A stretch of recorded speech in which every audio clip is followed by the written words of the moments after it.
সুমন, আমাদেরকে একটু জানাবেন যে সংবর্ধনা মঞ্চের কাজ এখন ঠিক কোন পর্যায়ে রয়েছে? আপনার আশপাশে অনেক নেতাকর্মীকে দেখতে পাচ্ছি, তারা কি বলছেন নেতার আগমন ঘিরে, জানাবেন বিস্তারিত।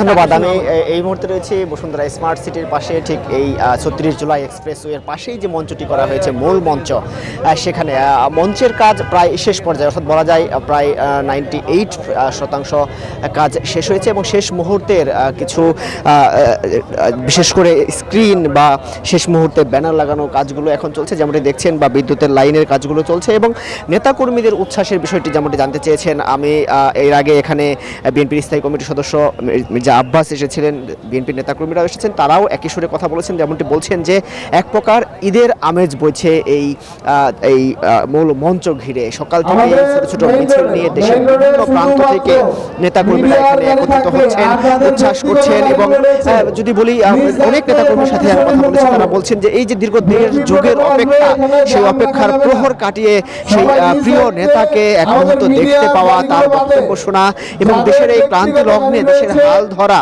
সবকিছু মিলিয়ে এই নেতাকর্মীরা সকাল থেকেই এখানে উচ্ছ্বাস প্রকাশ করছেন এবং যতই বেলা গড়াচ্ছে ততই নেতাকর্মীদের ভিড় এই মূল মঞ্চ ঘিরে বাড়ছে এবং বিশেষ করে দেশের শুধু আশপাশ অঞ্চল নয়, ঢাকা থেকে দূরবর্তী অঞ্চলের নেতাকর্মীরাও কিন্তু এই মূল মঞ্চ ঘিরে জড়ো হচ্ছেন এবং তাদের সাথে আমরাও কথা বলেছি, তারাও একইভাবে বলেছেন যেই দীর্ঘ প্রতীক্ষার প্রহর গুনেছেন তারা এবং ফ্যাসিস্ট দীর্ঘদিন যে অত্যাচার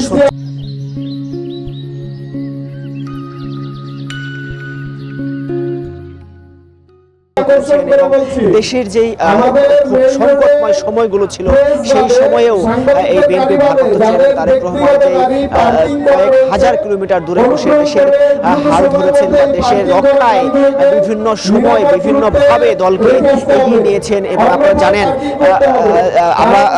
জানেন যে সেই জায়গা থেকে ব্যাপক একটি অবদান রয়েছে এই তারেক রহমানের। আমরা সরাসরি কিছু নেতাকর্মীর কাছ থেকে শুনবো, আপনারা একটু বলবেন যে আপনারা ঠিক কেমন লাগছে এই যে নেতা যে আসছেন বাংলাদেশে?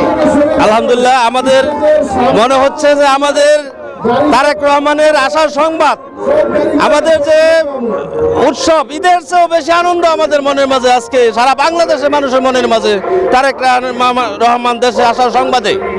এই আনন্দে আপনারা অবশ্যই দেখতে পাচ্ছেন যে এই সারা বাংলাদেশ থেকে মানুষ একদম সবাই এখানে জড়ো হচ্ছে এই তারেক রহমানকে সংগ্রামী অভ্যর্থনা জানানোর জন্য।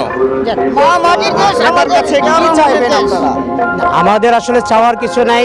তারেক রহমান রাষ্ট্রপতির সন্তান, তারেক রহমান তিনবারের প্রধানমন্ত্রীর সন্তান, তারেক রহমান স্বাধীনতা ঘোষকের সন্তান, তারেক রহমানের ৩১ দফা যে বাস্তবায়নের যে কর্মসূচি দিয়েছে, এই তারেক রহমান দেশে এসে এই ৩১ দফা কর্মসূচি বাস্তবায়ন করবে। ধন্যবাদ আপনাকে। যেমনটি আপনারা শুনছিলেন যে ৩১ দফা দেওয়া হয়েছে সেটি বাস্তবায়ন করবে এমন প্রত্যাশাই সবাই করছেন। তো এই ছিল আমার কাছে সর্বশেষ এই ৩৬ জুলাই এক্সপ্রেসওয়ে থেকে।